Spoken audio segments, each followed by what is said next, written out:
But if it's not me chasing him around the apartment, he's chasing me around the apartment.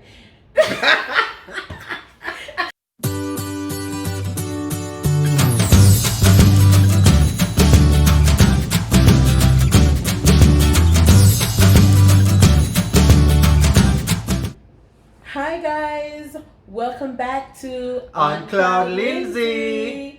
For those of you who have been here since the beginning, thank you for being on this journey with us. And those of you who are new, thank you for joining our family. We appreciate you guys so much. We really do.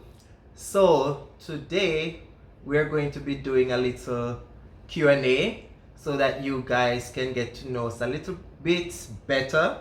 And in one of the previous videos, we asked for some suggestions like what you'd like to know, and we got some really intense questions.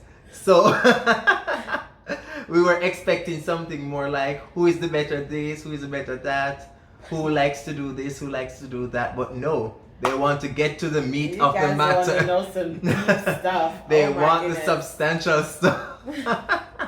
But listen, it's okay. We're here for it. And like we said at the start of this, we are going to be as open as possible with you because you're now a part of our family. Yeah. So let's get right into it. Okay, so the first question, at what point did you think, wow, I'm legit in love with this person? Baby, when did you fall in love with me? So, so at what point? I wouldn't say there was a point, or maybe there was. But I think it's a process during our dating period. We were communicating a lot. Actually, we started out in a long distance relationship, so it's not a case where we would see each other every day or often. We used to see each other like what? 3 times a year? 3 times a year. Every quarter. But we spoke a lot on the phone, Every text, day, call, and during that period we got to know each other more and more until I guess there came a time when I was like, I think I really like this girl. Or, Love. well, I had to like you before I could say I love you. As I said, it was a process. So, and then I thought that, maybe we have a future together. Maybe it's something I could actually take more seriously. And we start communicating even more and started talking about more serious stuff. And I realized that, yes, this could be it. I'm feeling something there. What about you? You know what? I feel like maybe it was a process, but I didn't realize that it was a process because I think it hit me. Like, I think I've said this before to some of my friends. It hit me when the first time he came to visit me in Toronto, and we went out with my family. Like, he met my whole family right away. So it was his interaction with my family, and I was just like, yo, I might love this virgin. Okay, so basically you're saying you felt, you're like, wow, I love him because of how I got along with your family. Yes, like you weren't like shy to interact. You weren't afraid to interact with them.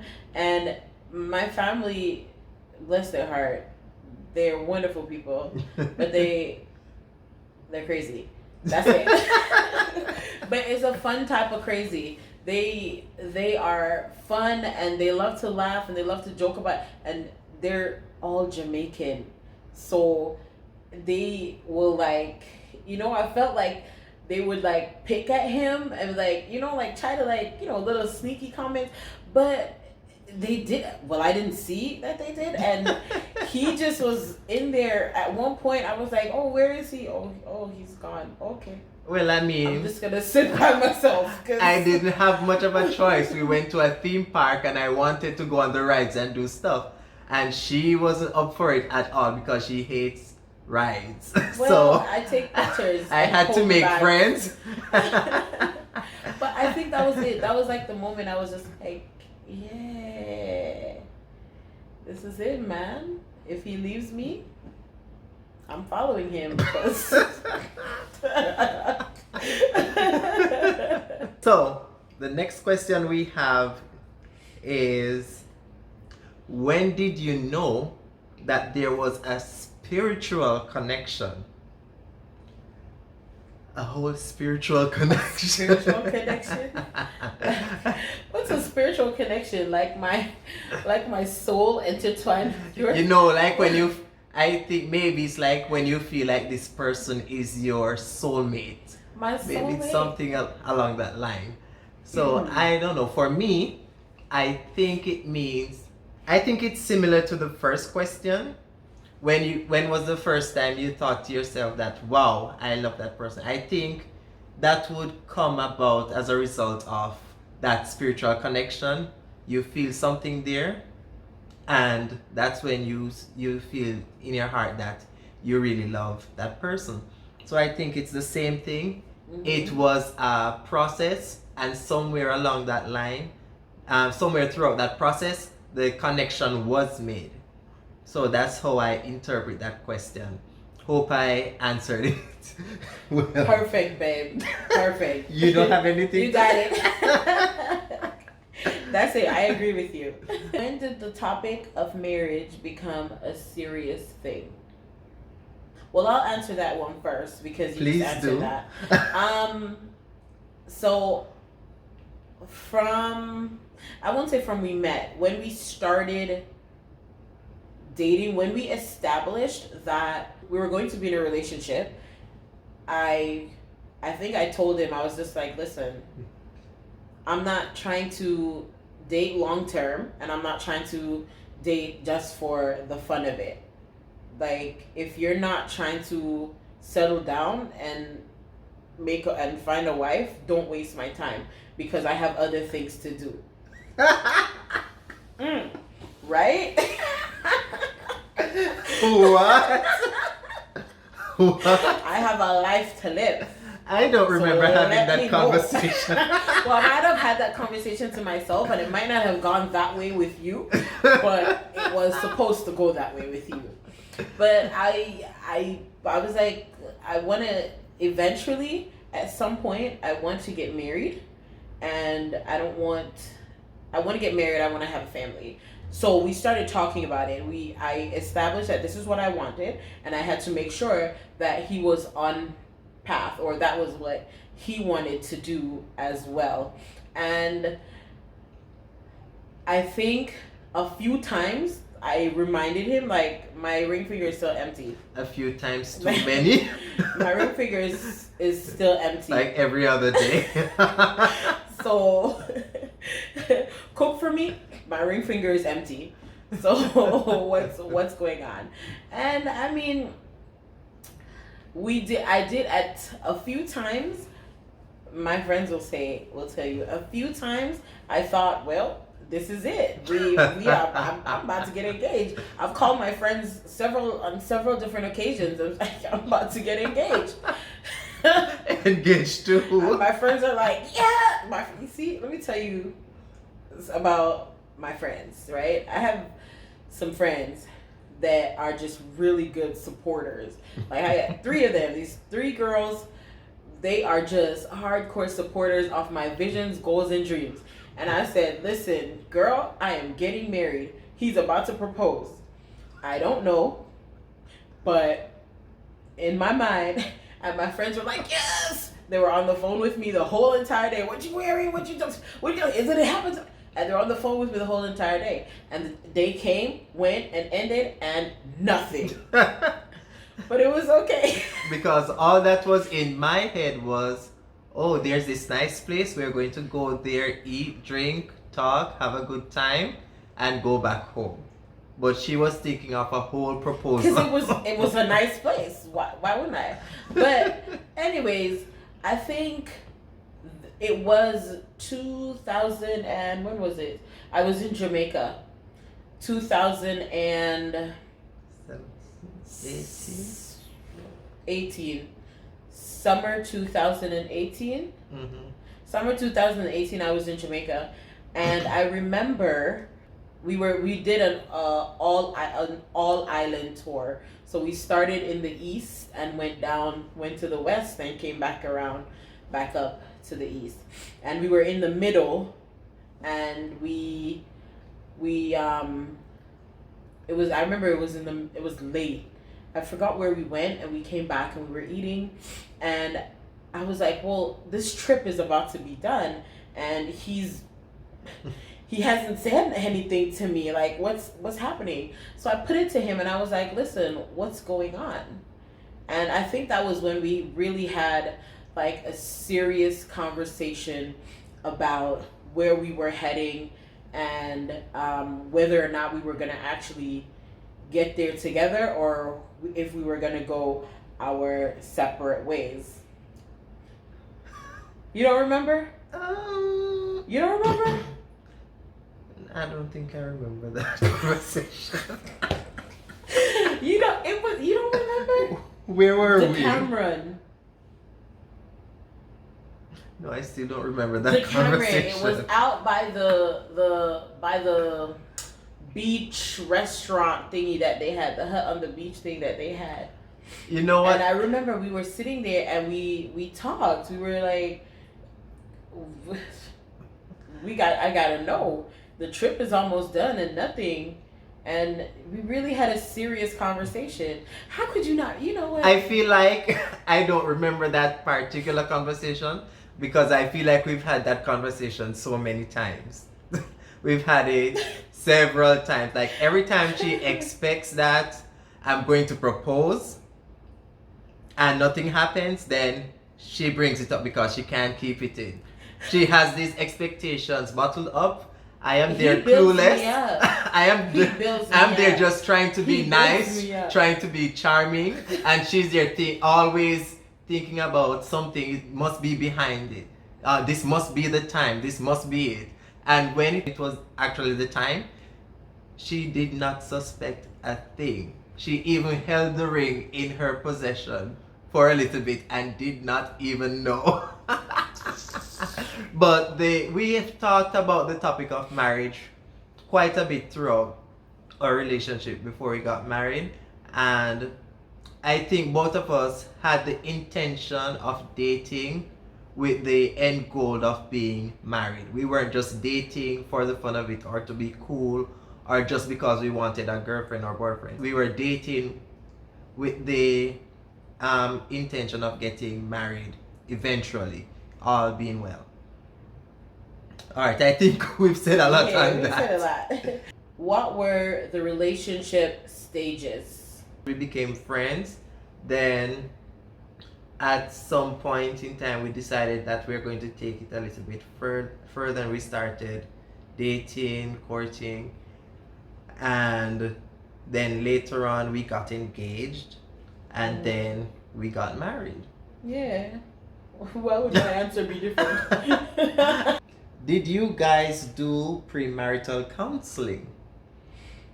And I think this is a very interesting question because, as I said earlier, that our relationship was mostly long distance. So it was very difficult when we got engaged. It was very difficult for us to arrange for premarital counseling. Mm-hmm. And our wedding was planned for about 3 months after we got engaged? July? Yeah, and we got engaged in March, April, May, June, July. So for about four months. 4 months and a little bit. So we didn't have a lot of time because at that time I was living in China. She was living in the UAE, and we were planning to have the wedding in Jamaica.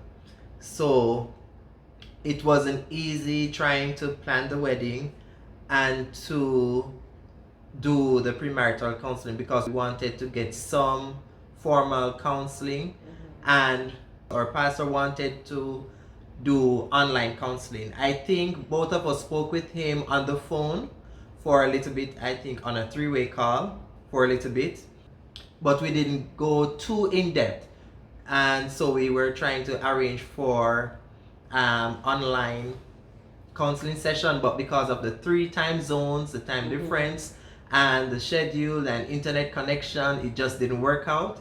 And then both of us ended up in Canada a few weeks before the wedding, and our pastor was there, and we just said what, guess what, all of us are here, there's no other time like the present, so we're going to borrow the office and we're going to have a session. And we even had 2 counselors. You remember we had 2 counselors. We did. The pastor, we started talking with the pastor, and he brought in somebody else, I think, who is a full-time marriage counselor. Yeah. So that was, so we got a 2-for-1 session. 2-for-1 session. It was like what, an hour and a half, 2 hours? And they tried not to skip anything. Yeah. Anything. So yes, we did do some premarital counseling before we got married. Yes. What's your favorite memory as a couple? Okay, you start. Oh, my favorite memory? Do we have one together? Well, that's what it's asking. You know, like my favorite memory, but individually, or your favorite memory, and then I'll say my favorite memory. All right. My favorite memory, I think, would be Canada. I think my favorite memory would be Canada. Just you coming to spend time with me and meeting my family. And we did Toronto. We went downtown Toronto, and we spent like the whole evening taking pictures. And yeah, I think that's it. Just going to Wonderland and just having like a really fun time. And then after that, we drove across to New York for, was it a week?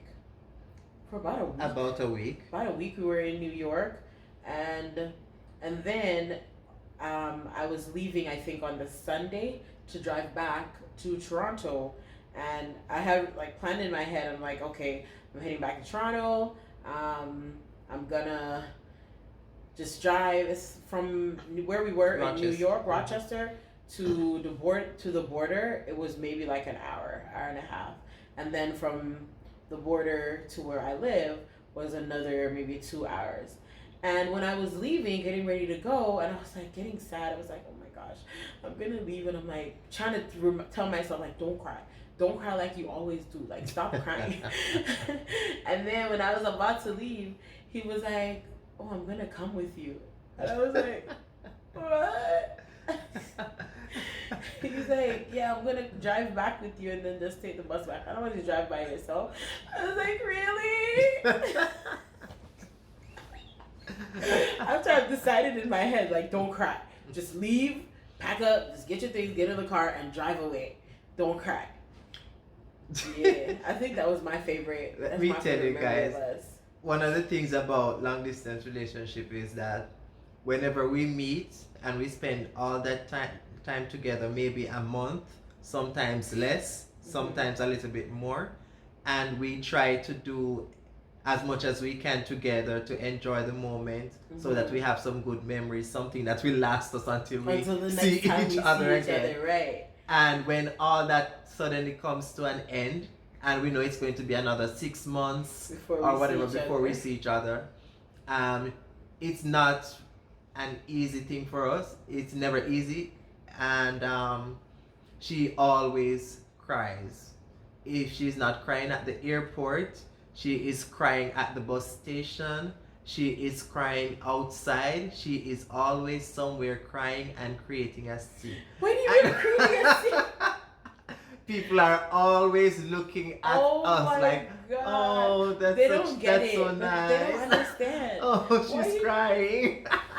And then in his mind, he's like, Like, oh my this girl, god. like, why is she crying? Not Like, again. stop crying. Honestly, I feel sometimes in his head, I think he's just like, this guy just stand up here bawling for what? No. But it's like he's never sad to see me go. I'm sad to see you. It's not that I'm not sad, but I guess I'm not emotional in that way to be crying like that in public. Let's put it that Well, way. Listen, I try to hold it, but it just comes out. I can't help it. So that's your favorite moment. Yeah. You know, I thought for a moment that she would say her favorite memory would be our wedding day. But I guess she completely forgot that we got married and we had a wonderful time. Oh yeah, no, forget it. I changed my mind. That's my favorite memory. That's my favorite memory. Okay, So, our wedding day. She completely forgot about our wedding day. That's your favorite memory? Of course. But let's say with the wedding day aside, Mm-hmm. because obviously that would be our most favorite memory, Mm-hmm. our most memorable moment. Mm-hmm. But I would say when we got engaged, because it was a rigorous process and it took traveling Mm-hmm. from China to the US, then Mhm. from the US to Jamaica, and that included getting her upset because she didn't know why I was going to Jamaica instead of taking the short break to come and spend a few days with her. And she thought I just didn't want to spend any more time with her. I don't know what she was thinking. Exactly that. But I was actually trying to get the ring that I had in mind for her. And so many things happened leading up to the moment. But I feel like that was a beautiful surprise. And everything worked out according to plan. And I was really happy when she said yes. Aww. So I think that's my most memorable moment for us as a couple, aside from the day we got married. Okay, all right. So those are two other memories that I like. Mm-hmm. All right. So next question. How has the transition been from separate lives to everyday communal living and decision making? I tell you about these questions. Oh my goodness. Whew. Should I answer that one first? Or you Go wanna ahead. It has been a journey, an experience. It has been Sudden. yeah, definitely. It has been lessons. It has been self-reflection. It has been a whole lot. It has also been happy. It has been a joy, and it has been so fun. So, like we said, we've always been in a long distance relationship since we met, since we started dating, Up to the time we got up married. until the day that we got married. It's not even up And until beyond. up until after we got married, maybe Mhm. like 4 months after we got Up married. until Corona.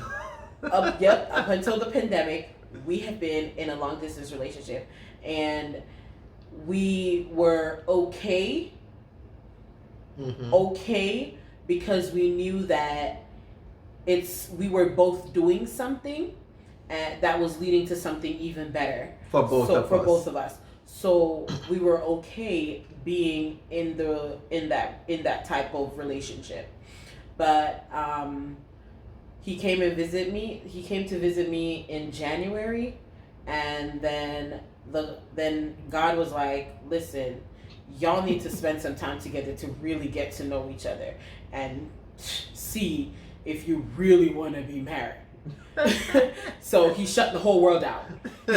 He was like, you two, I'm shutting the world down for you two.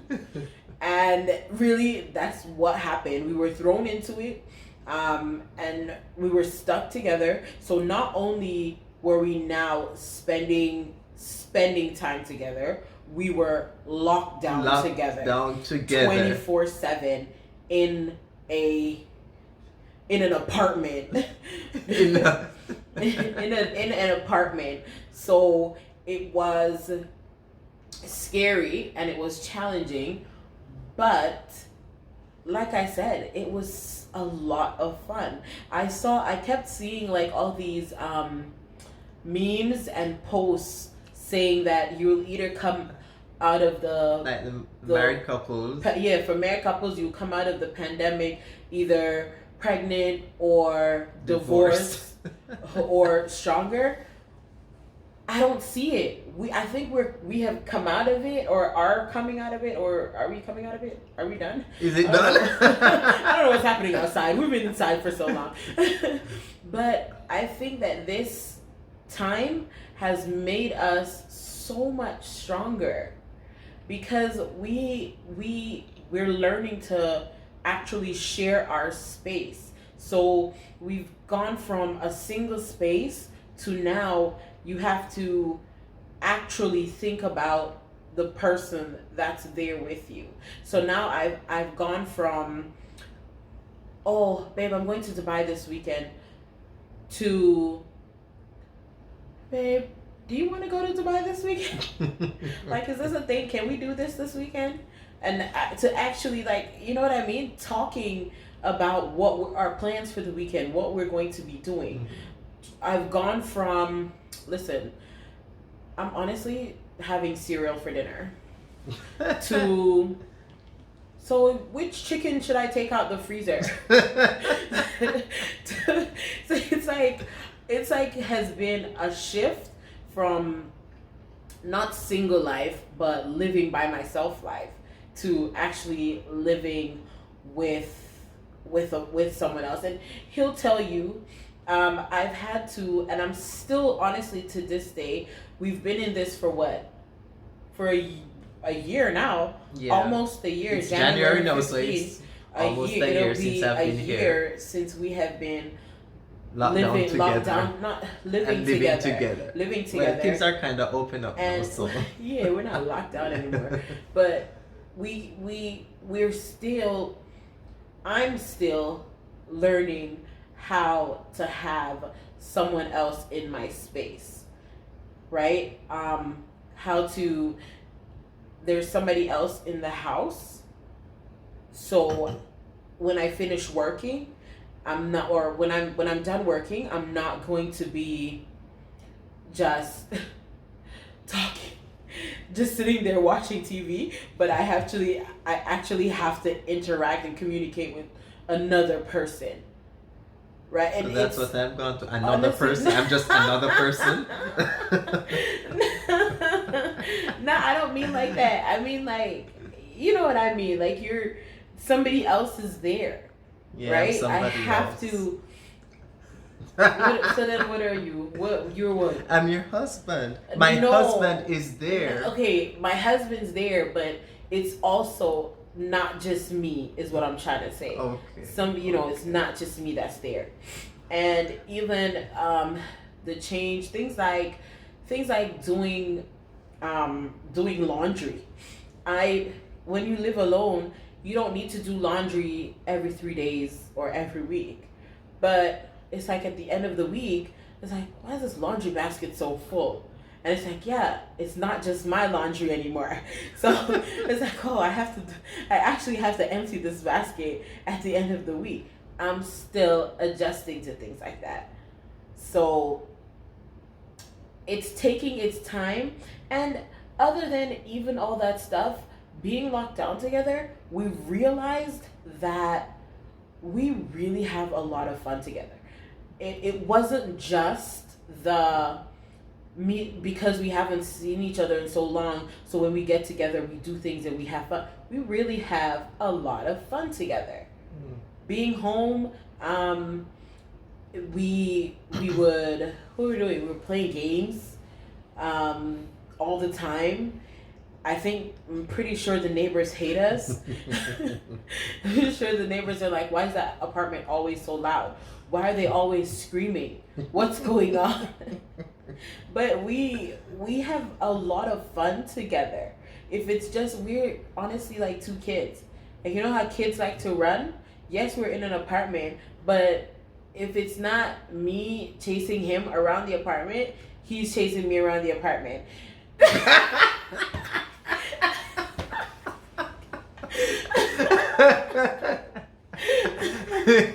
Don't make faces. But it's been quite a change, but it's been an amazing change. Well, she has said a mouthful, but just to wrap this up, for me, I would say the transition was, I wouldn't say it was seamless, but it was a good transition, and I believe that all the stuff that took place, the things we found out about each other, things that we wouldn't know from being apart, like sometimes it's not the big things. I always say it's not the big things sometimes, but it's the small things that really count, and the small things that really add up and make a big difference in our lives. And so transitioning from living by myself as a single person, a bachelor, doing everything for myself.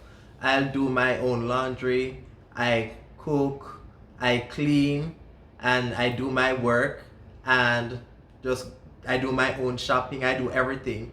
And it's like living with Trish now, it's like, okay, if I'm not careful, all of these things I would still go ahead and do them myself. And it's like she's not there. But we have to share everything. We have to share the workload, we share everything. And we share our time, we share our space. And I would say overall it's been good. As she said, we had a lot of fun, and it was a learning process. Things are not always high up there. We have a few down moments, but for me those down moments weren't really bad moments, but they were moments for us to really learn something else about each other and use that to grow and improve our relationship. But I think, guys, that we've said a lot so far, and we have quite a few more questions. We might have to come back with a part 2. But we want to hear from you guys in the comment section. Whatever else you would like to know about our relationship or about us as individuals, please leave a message, leave us a comment down below. All right. And also, we did an interview with a friend of ours. She has it on her channel. The People's Table. Yes, it's called The People's Table. We'll share the link in the description below so you guys can check it out and you can listen it. And if there are any questions that you would like to ask us for clarity or whatever, any aspect that you're interested in hearing more of, you can also go ahead, listen, and come back, write in the comment section, and we will take your questions. All these questions that we've asked are persons who have responded to our previous videos and have sent in their questions. And we thank you guys for so much participating. And we hope you really enjoyed this Q&A. And all being well, we'll be coming back with part 2. All right, guys. So don't forget to like our video, share, and subscribe. Yes, stay with us so you know what else is coming. We have a lot more things in store for you guys. So please, if you are new, you haven't subscribed us yet, just hit that button and hit the post notification button so that you will know when we upload. All right, until next time. Thank you for being on Cloud Lindsay. Bye.